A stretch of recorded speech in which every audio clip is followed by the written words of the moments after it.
everybody. Welcome. This is our first episode of our model conversations. And today we have Annissia. Hey, Annissia. Hey, Zariel. Hey, it's tea time. Tea time, yes. We have to switch it up on y'all, okay? We was going to have some wine, but no, the body was like, we need some tea today. It's Fashion Week. Take care of that body, y'all. That part. First question on the board. How do you handle rejection, negative criticism, negative feedback, and negative judgment as a model? That's a good one. Yeah, I think I handle it well. I've always been someone who really wasn't like so attached to like what people say about, whatever. And yeah, I just knew that if you like me, you like me. If you don't, you don't. Right. Whatever, on to the next. So I don't really, harp on it so much. I would say I would try to take it from a mature standpoint and like actually taking the criticism. Like what is it that is off about myself, and if not to say that it's broken, I need to fix it, but how can I make it better? Yeah. Or how can I improve on that? Because maybe that is something I need to work on. But if it's not, and it's just like, okay, it's rejection that you're dealing with right now, it's like, okay, well, everything isn't meant for me. Yeah. And then what is will come to me. Exactly. And it's always the next opportunity. It's always more life. So, hey, on to the next. Yep, totally agree. This question says, what's the biggest challenge about being a model? The first thing that came to mind was it's the sporadicness. I'd say it's the unknowing of what's to come, or how to navigate really with everything, and then still be positive and be like, oh, this is gonna, change my life. And this is going to take me places, but it's still the ongoing challenge of how do you get to this level. You see yourself achieving and getting closer and closer, but it's like, okay, how can we level up and step into the next realm? How far do you think freelance models can make it in this industry? That's a good question. I'd say freelance models can make it as far as they want to take it. I don't necessarily think anyone needs an agency. It helps, but I think it's like you said, it's a mindset thing. If you want to be to a certain place, you got to make sure that you're doing the networking, you're doing the shows and experiencing and going to the castings and getting in with the people, because it's not about who you are, it's about who you know.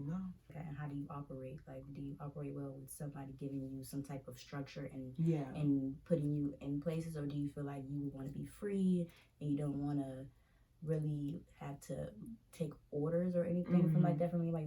You don't really like to take criticism, or is somebody trying to help you and you're more so like, I can do on my own, than freelancing to be more for that person? And there's nothing wrong with either or, starting out as a freelance and get that experience, and to figure out even if you want to be with an agency is the way to go.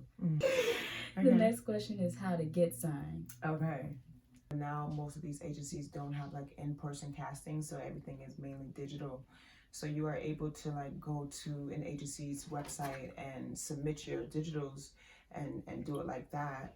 That's one way of doing it, but there's different ways and more effective ways, I think, because you're just going to be one of X amount of people, submitting online. So what they do as well is they give you a hashtag to use on any of your posts that you're posting on Instagram, TikTok, or whatever. You use their hashtag, and there's going to be people who like scouts, they check those hashtags to see who's using that. I would say it's multiple ways, and I think it's different for everybody. Yeah. So like a lot of how I would try to get signed, like before I was signed, was I would submit like if you go to the agency's website, they should have a way to like get scouted or be discovered or something like that. You just submit yourself and upload photos.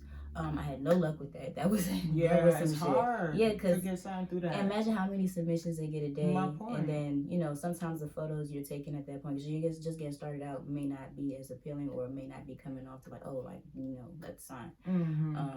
So they always tell you to do that and be consistent with that, but I personally haven't had luck with that.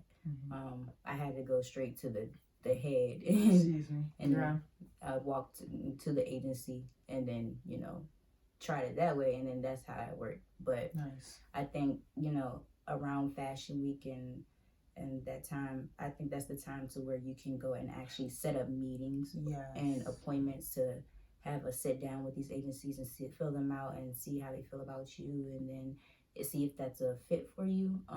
So like set up appointments and meetings. If not, try to just walk in. If you're confident, just walk in, be like, hey, but come prepared. Be like, hey, here's my comp, or here's my portfolio. Right. Like, I'm a model, I would like to be signed. Yeah. And if they turn, all they can do is say no, right? Or yes, Right. And then if that's not the way, maybe they'll be like, oh, just set up a meeting with us next week. And sometimes it's just like how it works. Like, you just have to be persistent and go after what it is, what you want. So either set up those meetings yourself or just walk in if you feel like that will work for you. Just try it. You never know until you try. Yeah, I think that's the best. And then also if you like go through Instagram, sometimes you can find like scouts or agents under certain agencies and stuff like that. You can find their email and just send your photos and your measurements and stuff like that to them, say you want to be signed and all that. You can do that as well.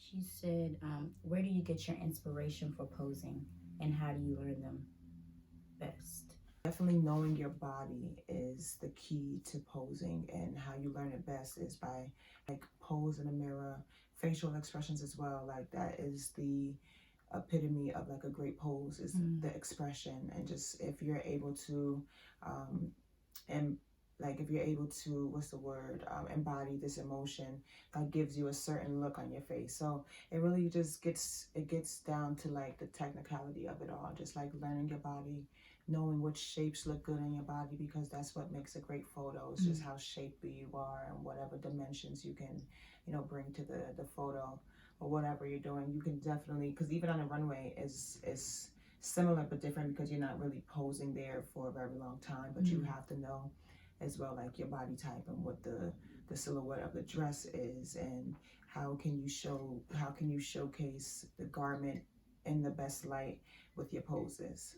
So yeah, I just think it's knowing your body. Shapes is a big thing. Like shapes. Like always when you're posing, think shapes. Like especially like with like editorial stuff, they want to see like real, like they want to see shapes, fluid and liquid. Think movement. Like if you were used to dance, like some models dance, that helps a lot. Just think of one big fluid motion, and then just do it, like really dance and get into the character. Right. One more thing about that, I think I just thought of what inspires me to pose. I think that was the first part, right? Music. So it allows you to dance and flow. Music is definitely a great way to get into that character or whatever it is, to pose too, because you can actually use the music's beat and rhythm to just like flow. People who are shorter than 5'9" make it on the runway. I'd say yeah. Absolutely. Hell yeah. I do think you're gonna have to work harder than a 5'9", 5'11" girl. You're gonna have to work 10 times. Are you gonna bring something to the table? Something. The walk gotta be like, okay, like some shit we ain't never seen before. Like like okay, like that's Next on the docket. Me too. So what would you tell your younger self as far as tips for modeling? Tips for modeling? I give 3. Okay. For one, I would say you don't have to do everything.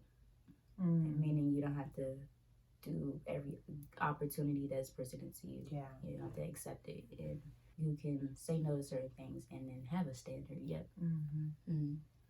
Okay, that's good. What would I say to my younger self? Patience is key. Know your worth. Oh, yes. Know your worth. And number 3, go hard. Go hard or go home. Do you think modeling has a time clock, or does it welcome all ages in these modern times? No, because I see these agencies got older women and men, like 60s, 70s, whatever. You can literally be whatever age and you're okay. Like the production that I work for, he asked me, like the first time I casted for their shows, he asked me how old I was. I told him. He was like, well, look, 26 is a new, or I was 25 at that time, I think. 25 is a new 18 or whatever. You know what I mean? So you would think so, but there's a lot of changes right now. There's not just one type of modeling. Like, you know, you have commercial, Right. you have commercial and beauty, and sometimes they need older models because they want to show how this will look on fine lines or wrinkles. Right.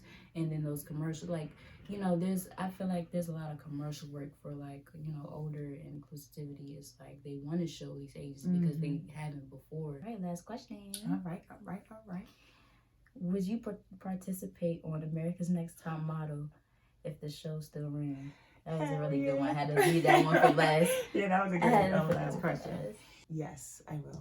I definitely would, because I feel like I've always, like, growing up watching it, I'm just like, I've always wanted to be on it just because I watched it, and I thought, like, that was just, like, the way to get signed or discovered or whatever. But I definitely would still be on it if they had, like, new seasons, because I'm naturally a competitor. So I just like having to, like, I like being in a competitive nature where it's something that I love to do, and I know it's not hurting anybody. So it's just like, it's very fun because I grew up as an athlete. So I'm just like, that competitive edge just does something for me. I just like having, you know, that space, and I felt like it looked like a nice little vacation, not gonna lie, you know, away from everything else, and you could just hone in on what you love to do. And there's challenges every day. There's growth in all of these challenges as well.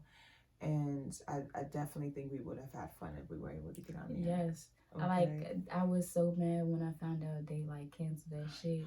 Because as a kid, I'm like, oh, I'm going to be on that show one day.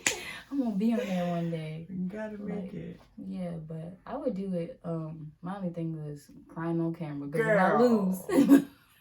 I couldn't get jiggy with that. Absolutely not. If I lose, bro, like, it's so embarrassing. Like, everybody just see you lose. I don't think, right, that's true. Everybody will see you. But look, I don't think I would shed a tear. They'll probably tell you to cry, too. Because I heard them behind the scene moments for real. You know you got to over-dramatize things for TV. So it's like... sure. And then I don't want them to be like, oh, you got to cut your hair or shave your eyebrow or some crazy shit like that. And I'm like, no, I'm going home. Yeah, at that point, that would be crazy. Yeah, like, I see you, man. Shit. I did what I could do. All right. Thank you, Azario, for having me. Yes, thank you for being here. I appreciate you. All right, you guys, that is the end of our model conversations. All right, thank you for being here. Yes, let's clink one last time. Okay. Stay healthy, y'all. Happy Fashion Week. Insert snazzy music.